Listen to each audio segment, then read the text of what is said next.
Hey, how's it going? Good, how's it going, man? I'm doing great. It's great to be able to talk to you again and be able to promote the brand new Wovenwar album. Yeah, thanks so much, man. Oh, not a problem.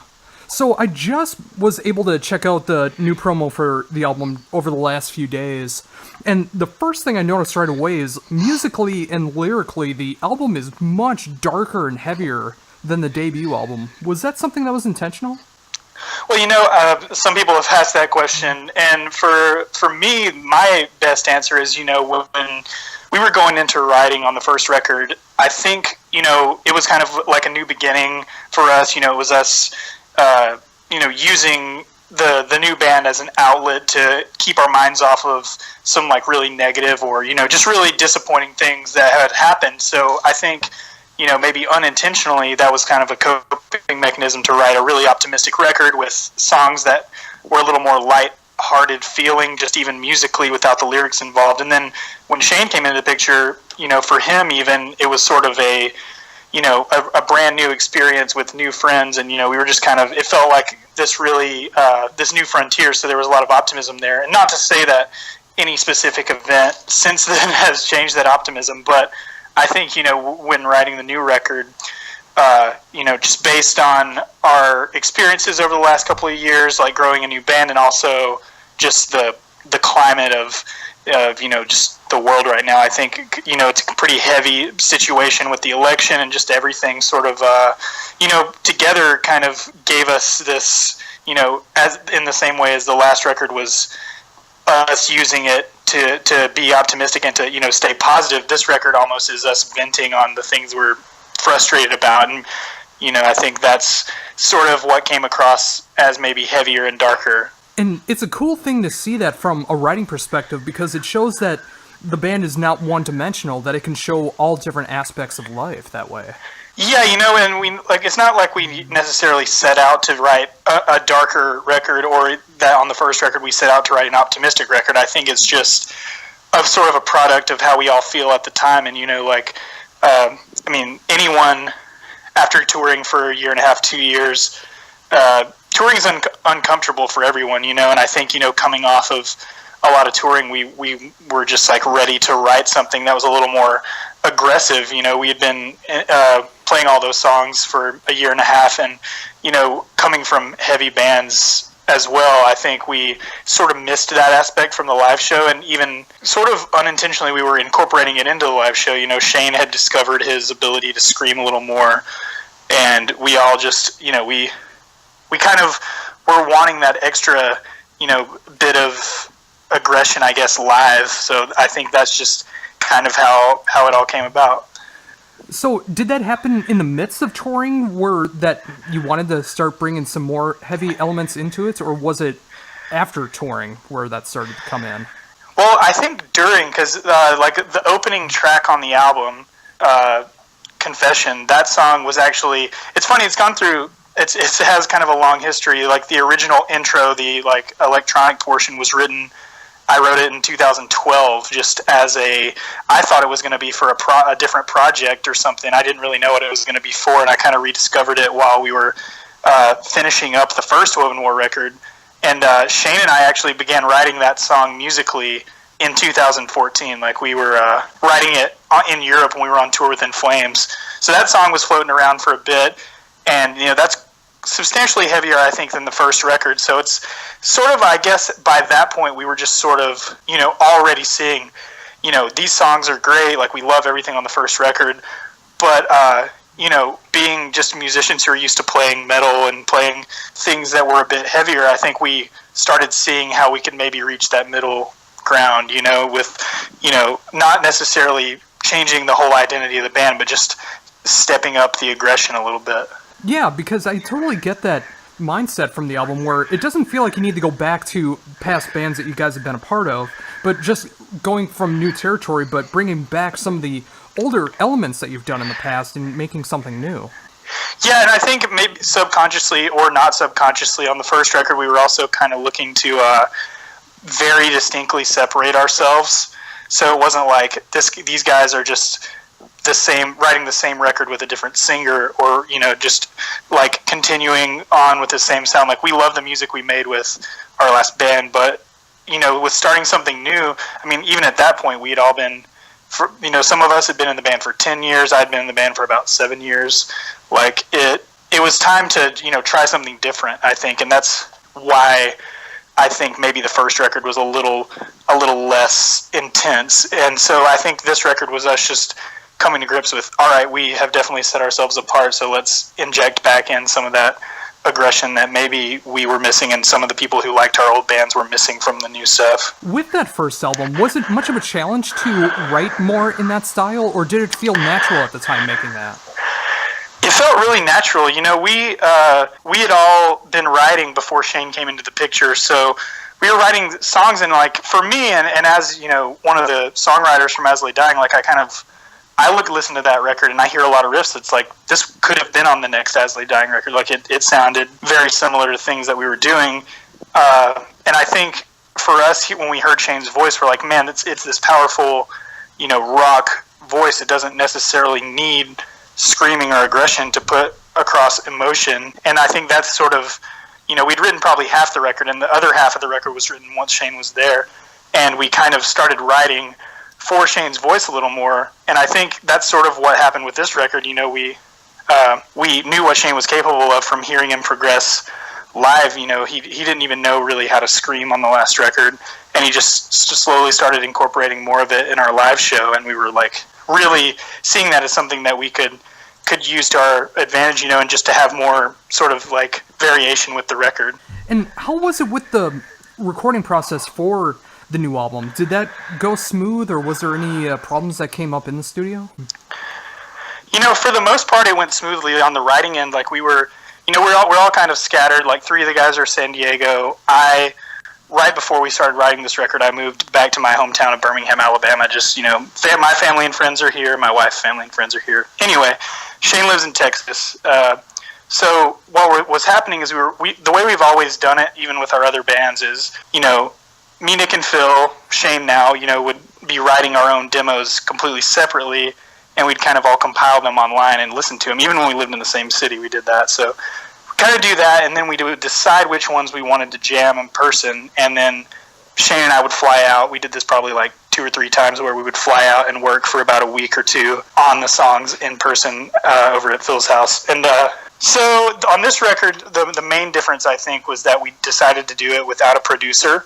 When our first choice of a producer fell through, we were kind of like, oh, well, maybe this is just a sign. We'd always talked about self-producing, so we decided to do it.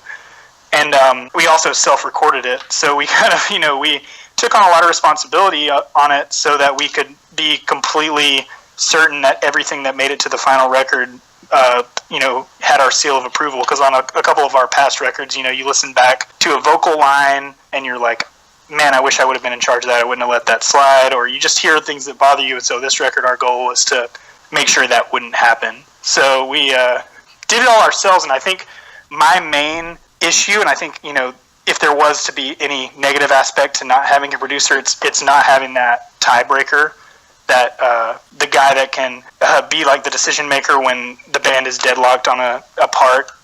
And, for us, we just kind of sort of had to get through it and create whatever momentary tension we had to get through the songs. So, I think that's the main part is, having that one person you can trust there to be the tiebreaker helps a lot. But ultimately, we got through the record, and I think, maybe even some of that, songwriting or recording tension comes across in a positive way through the music. It's something that, you hear about bands and you hear that the record process was a disaster, but it's, some of those records are my favorite records. So I think for us, it wasn't necessarily that dramatic, but it definitely was a little more tense, I'd say, than on the records where we've had a producer that we could run all the ideas by. So when it came to those tension moments in the recording, writing, all of that, how were you guys able to find that middle ground and make everyone okay with what ended up on a record?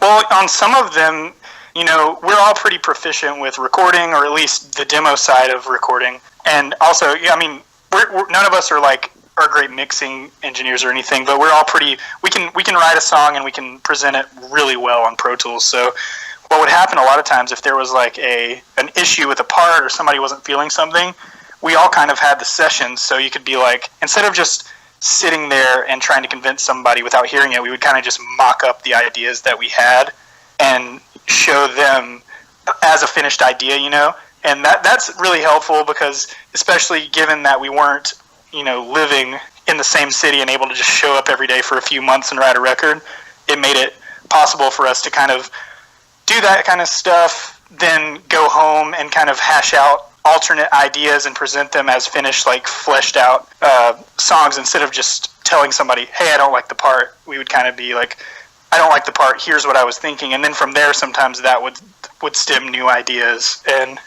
that's kind of how we came to that. I mean, there's still things on the record that I think you kind of have to pick your battles on, because there's things I listen to and I'm like, I really wish this would have been the way I wanted, and I'm sure that there's things that, arguments I won that other dudes are like, man, I really wish that would have been my way. So I think, it's picking your battles and kind of just deciding which things are the important ones to fight over and which ones are the important ones to let be, and just trust that the other guys who like it are right.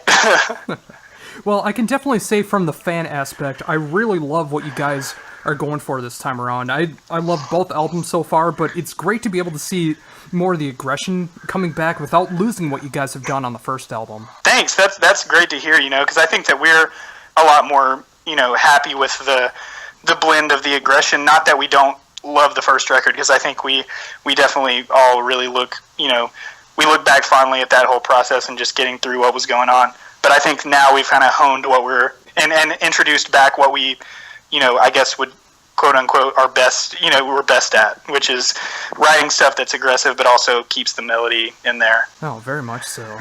So what was the decision to make Censorship the first representation from the album?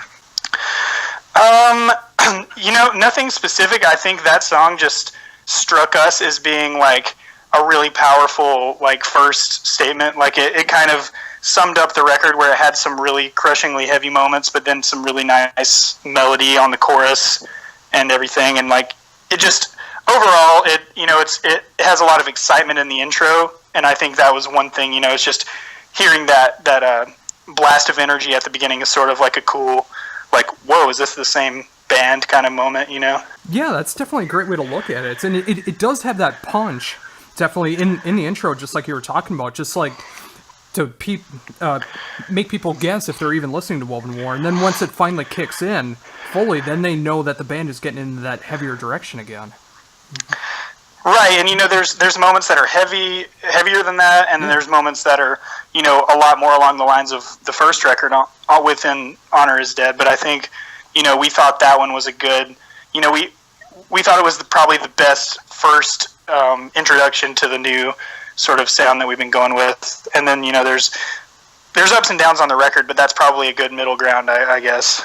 Yeah, and that's what I love about an album, is one that can have that diversity of the more mellow moments, the catchy moments, the heavy moments, and it definitely feels like that you guys have gotten that from start to finish this time around. Thanks. That. Like I said, I haven't talked to that many people who've heard the full record, so it's awesome to hear that our plan worked. Oh yes, very much so. So getting back a little bit into the recording, how did you approach your playing this time around when it came to recording? It's pretty similarly to all the other records. I would say for me, my main, with bass, my playing, the main difference that I had to, and the main issue I encountered, is a lot of the songs on this record are tuned lower than anything I've done, including As Lay Dying. They're a lot lower, and tuning wise. And for me, I'm always looking to have my bass pretty up front and pretty have that metallic sort of pingy tone. And when doing this record and tuning down to A, I was like, okay, well, I'm just going to get a thicker string that accounts for that tuning difference. And what I wasn't really, what I'd never encountered before was that you can't just necessarily put a bigger string on there, because when you do that, yeah, it stays less floppy and it stays more in tune, but it also kills a lot of that metallic ping sound that I really like in the bass. So I got about halfway through the record recording bass, and I was talking with Nolly, who himself is probably one of my favorite bassists and one of the best bassists, and with the best tones that I know of. He was like, man, the bass sounds great, but I'm really missing some of that pingy attack. And I'd kind of noticed it as well and just thought it was a symptom of playing so low. But he suggested using maybe a lighter gauge and just playing a little more, how would I say it, like a gentleman, just like instead of, because I love to just like hit the crap out of my bass, but I was able to kind of dial back my attack a little bit and use a higher gauge, so it kind of met back in the middle, where I could still have that pingy sound, but, be also able to stay in tune in such a low tuning. I know that's like a really boring thing, but for me that really was my biggest obstacle on the recording, was I had to just start over on the bass after I had finished half the record. Well, I think it definitely prevailed in that sense, and especially with Nolly giving you that advice with going with that, I think it definitely worked out for the best. I mean, the title track alone, with your intro to that, I mean, it definitely has that great pingy bass sound that I love hearing from you. Thanks, man. Yeah, and that song actually is one of the few songs on the record that's not in A, so it was easier for that song. That was in drop C. But the tuning used on most of the record is actually, it's a drop C, but with a low A tuning. It's something, Mastodon's use that tuning, Periphery. A lot of bands have used it, and Shane's band, Sleeper, actually had used it before. So when I started writing the first song that I wrote, I tried that tuning out, and that ended up being so funny. It's Censorship. I always forget and start wanting to call it by the working titles. Yeah, the first song that I wrote was Censorship, and that was kind of, set the tone for like, okay, we can actually make this tuning work for the rest of the record. Did you find that a challenge at all playing-wise with playing lower like that, or does that feel natural at this point? Well, that was one reason why I kind of wanted to up my string gauge a lot, so that it accounted for that tuning drop.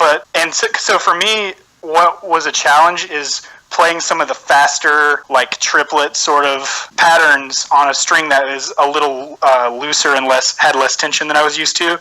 But what I found was sort of like dialing back to about 80% of my attack that I was used to really helped, because I could get it and play it really hard, but it goes out of tune when you play it that hard. With drop C, the tuning change isn't as noticeable, or I guess it's much of a problem for me when recording, like that natural sharpness that happens if you play a little too hard, because you can just kind of make up for it by tuning the string down a little bit. But yeah, on this record, it was, it's hitting a moving target when you're that low, because if you play too hard, it's going to go sharp. If you don't play hard enough, it's going to be a little bit flat, if you're tuning for the attack. It's a lot of mumbo jumbo, but yeah, that's probably the thing I had to concentrate most on, is just making sure my attack stayed in tune. Yeah, and I imagine for the live setting too, making sure that doesn't go out of tune quickly and stuff like that. So I imagine that'd be a challenge, but it would definitely be worth it when it does happen. Right, and live it might be a case where I can get away with playing the original gauge that I was playing to account for it. It's just on a record, it's such under the microscope, you know what I mean? Like, for live, I would much rather be in tune than have that last, 10% of ping, I can turn up the treble maybe or something, but, and I've got a bass now that has, active pickups. I got a new bass from Paul Reed Smith, and it's probably it's able to sound a little bit brighter than the passive pickups I'm used to, so I think I can probably account for that a little better now. Oh, very nice. PRS is such an amazing company, and I'm glad to see that you have a really nice bass setup that you can be proud of for the new album and live. Oh yeah, thanks so much, man. Like that bass, I actually, it's one of their higher end basses, and they're usually, they just kind of sell them right off the line, like with the specs that I got. But luckily, I was able to kind of pick the color and get them to paint the headstock a matching color, because that kind of drives me crazy when a bass has a maple headstock with a dark body for some reason. So I had them help me out on that end. But yeah, Rich over at PRS has been super helpful. I've been with him for about almost 2 years now. What color do you have for the bass? What I got, it's like a transparent charcoal burst, and I got it with a tin top, so it's pretty dark. It's like dark blackish gray color, but you can still see the grain of the wood through it, and it kind of bursts out to black, and then it has the natural binding on the outside, which I really like. Oh, that sounds amazing. Yeah, it's probably, it's the first bass I've ever had that I was like, I'm afraid to play this live because I'm going to, mess it up. It's so nice that I'm afraid of getting scratches on it. So I'm kind of, I usually carry my basses in one of those Scott Dixon cases that holds, 3 at once. But with this bass, I'm going to have to keep it in its own separate case, because I've had guitars kind of beat up against each other in those cases on tour, because it's just such a, violent way of moving instruments around. So hopefully I can keep it scratch free. Oh yeah, hopefully so. And I just imagine the first time you get those under the stage lights. I mean, it's going to look so incredible to get some promo pictures with that. Yeah, definitely. You know, I've taken a few myself, but it's always kind of like douchey to like have your own like guitar photo shoot and post it. So I'm kind of waiting for this tour so I can get some good photos, you know, back from some of the guys who come to the shows, get permission, and hopefully, you know, throw them up on the social medias. Oh, very much so. And yeah, I mean, coming up soon, you guys are on such an unbelievable tour that's coming up. Yeah, we're really excited because we know every band on the tour minus Darkness Divided. We've spent a lot of time with all those other bands, you know, and been able to get to know most of those other bands pretty well. So, you know, especially they're not really sure. So at this point, he's still going to be playing for Unearth, I believe. Okay. You know, it could change between now. We still have him about a month to go, but yeah, Jordan's been filling in for them for the last couple months, and it's been really cool to see that. So yeah, I'm really excited to just, you know, hang out with all the dudes. It's going to be a nice little fall tour. You know, it's always great to not be touring in the dead of winter or the dead of summer. Oh, very much so. I mean, when you can get in the late spring and early fall, those are like the best times to be able to tour America. Yeah, definitely. You know, we toured about this time last year, and weather everywhere is pretty nice. I mean, it gets hot a little bit in the south, but, you know, once you're kind of out of the south, it's great. That's where I live right now, so it's still miserable, but, you know, by this time next month, hopefully it'll be a little more mild. And unfortunately, this tour is not hitting my neck of the woods in Minnesota, but just knowing everywhere that you're hitting in North America, I mean, I'm glad to see that you guys are getting this much promotion with touring for the new album.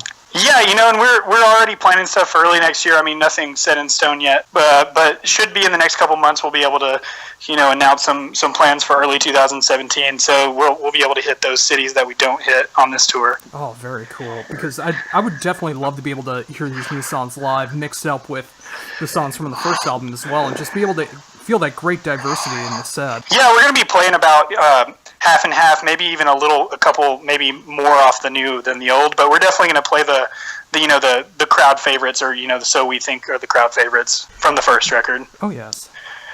And speaking of that, with the new album, what has been the reception so far with people who have heard Censorship? For the most part, like, very, very positive. You know, everybody seems to be really feeling the increased aggression, but also, you know, I think the fans that were more fans for the melody still get what they want out of it. So, you know, we've had very few. I mean, there's always going to be those guys who, you know, will like to get on there and talk about our old band, and that's fine because I understand. I mean, there's bands that I love that have broken up and done new projects that I don't like. So, I mean, I totally get it's there. You know, you like what you like, you know. But hopefully, I think, you know, the more we hammer into everyone's minds that this is a new band and that it's not a replacement to that band, it's just a new band, I think it's easier for people to come around to the idea of it, you know. And, you know, I think, you know, we meet a lot of people who see us live and they're like, you know, I didn't really know how I was going to like the record, or, you know, I didn't really buy the record because I didn't think I would like it, but I saw you guys live, and now I'm going to buy the record because I get it now. So I think it's just, you know, you have to mentally be able to separate the two, and once you do that, you can appreciate it for what it is.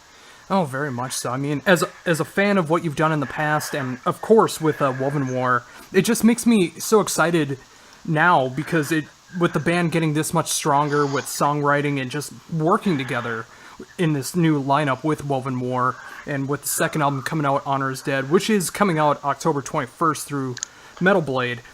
It just makes me that much more excited to see what you guys are going to be capable of in the future now that things are going this well. Yeah, I think, you know, we've hit our stride as far as, you know, sort of revealing more of what we even wanted to do musically, because for us, you know, the first record, we just started writing, and that's what happened. There was no real sort of guideline, not that we, you know, want to stay inside of a specific guideline to write, but once you, like, establish those sort of boundaries that you want to work within, it's easier to create something, you know. And I think that's, for this record, you know, we wrote it pretty quick, despite how long there was, you know, between us being off to write it. The actual, if you condensed all the writing, it was pretty quickly done. So I'm hoping, you know, the record, our next record actually would come out even closer. You know, there would be not so much time between releases next time. Is there any plans of, like, hitting the studio within the, like, next year or two, or is it just, like, focused on touring right now? I think, you know, like, for right now it's focused on touring, but we all have kind of made, like, a plan that, you know, we would love to, anytime we're off tour, just continue writing. And, you know, you see a lot of bands like Ghost just put out their EP, and their record hasn't been out for maybe a year, but they put out that new EP, and I love it, you know, and it's cool that they stay busy, you know, just keep, I think for us, you know, we just want to be able to continue to put out as much music as we can. So I think, you know, if that maybe is an EP next year, that'd be great, but who really knows, I guess, you know, it might just be a single song or cover or whatever, but we just want to stay, you know, we now know that we have the ability to record a record completely on our own with no producer, so I think that frees us up a lot to kind of just do whatever. I'm glad to see that the band is this inspired when it comes to touring and for writing and just the evolution of the sound that you guys are doing, being able to keep the melodies, the heaviness, and everything else that you're going to be adding in the future. I'm glad to see that Wovenwar is just this inspired and just keep going the way that you guys are. Thanks, man. Yeah, and you know, I think, you know, just being able to get back out on the road and just start out on such a strong, awesome tour is great for us, you know, to stay motivated too. It's like, you know, for us, the ultimate reason we play is, you know, get out on the road and play the songs, you know, and that's what we all love. I think for us, you know, we're just, you know, we want to do this for the rest of our lives, so that's what we're trying to take steps to do. Well, once again, thank you for taking the time to do this interview. I got to talk to you a few years back. I want to say it was the last time that you played First Avenue with As I Lay Dying, and it was great to be able to talk to you on the tour bus, and it's great to be able to talk to you here to promote the brand new Wovenwar album, which comes out October 21st through Metal Blade. Before we're done, is there anything else you'd like to mention that I haven't brought up yet? I guess not, other than just, you know, for anyone that continues to support the band, I mean, thank you so much, and we look forward to coming to play wherever we can and whenever we can, so yeah, that's pretty much it.